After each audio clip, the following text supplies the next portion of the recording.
Any moment can go from being enjoyable to horrific. Alessandro Morato and Amy Maria Arriaga went on a recreational dive in the Sac Aktun cave system on November 26th.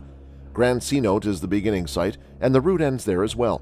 She did ask him to record some video and photos of the dive so she could show them to her American relatives and friends, but none of the images ever made them grin. Want to know what went wrong? Stay tuned. She agreed she would be diver number one all the time. She was also informed that the Cenote Hotel, which is situated very near the start of the Cenote Loop Gap and can be located by the natural light entering the Cenote entrance, may always be utilized by divers as a means of escape. Another little cenote with the name No Name is located farther ahead on the left. It is not as easy to see from the line as Cenote Hotel, but it is still feasible to see it since it covers the principal lights. A maximum depth of 12 meters was agreed upon during planning, and if they did not make it, they would turn around and come back using the jump reel that was put at the start of the loop. The dive began at 11:26. A cookie proving their departure was indeed placed. They arrived at the line gap a few minutes late, around 25 seconds into the dive. He called her attention as they passed Cenote No Name, and Alessandro turned down the lights so he could capture the natural light emanating from the cenote on camera. She was between him and the wall, with the cave line on their left and the No Name cenote on their right. However, when Alessandro looked around, he was unable to locate her or see her light. He turned 90 degrees in the water to swim around a formation that was blocking his view, hoping to see her just around the corner. He followed the line in her absence, believing that she was in front of him.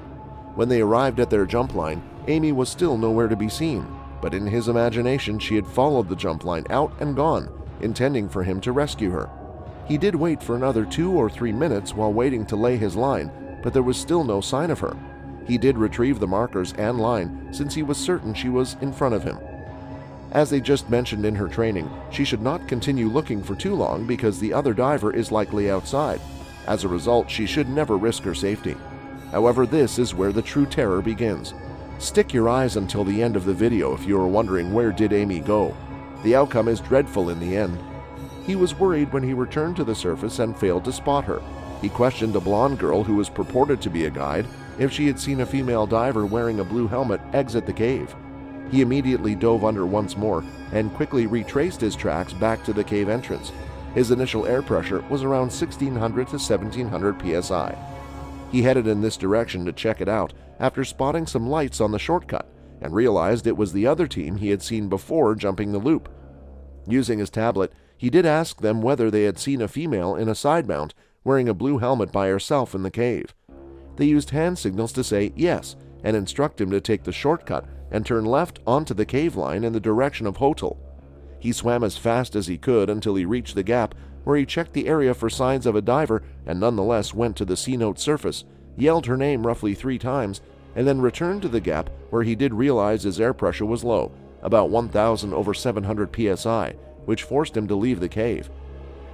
He descended again on my own at 1413 and followed the same route that Amy and I had planned.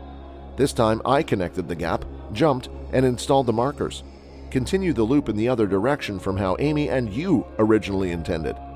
After the restriction, he discovered the deceased lying face up next to the line with one of her cookies placed in the line next to her, quite near to Cenote No Name.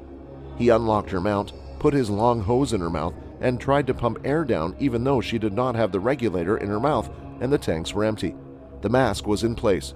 She did not say anything in answer and some froth was pouring from her mouth. He brought her to the surface of Cenote No Name, pulled her head out of the water onto the beach, took off her helmet and mask, and attempted to revive her again. After 2 divers in back mount configuration arrived, one of them also performed CPR, but all of their efforts were in vain. This brings us to the end of the video. Hit the like button and consider subscribing to the channel to show us your support. And don't forget to press the icon. See you at the next one. Until then, peace.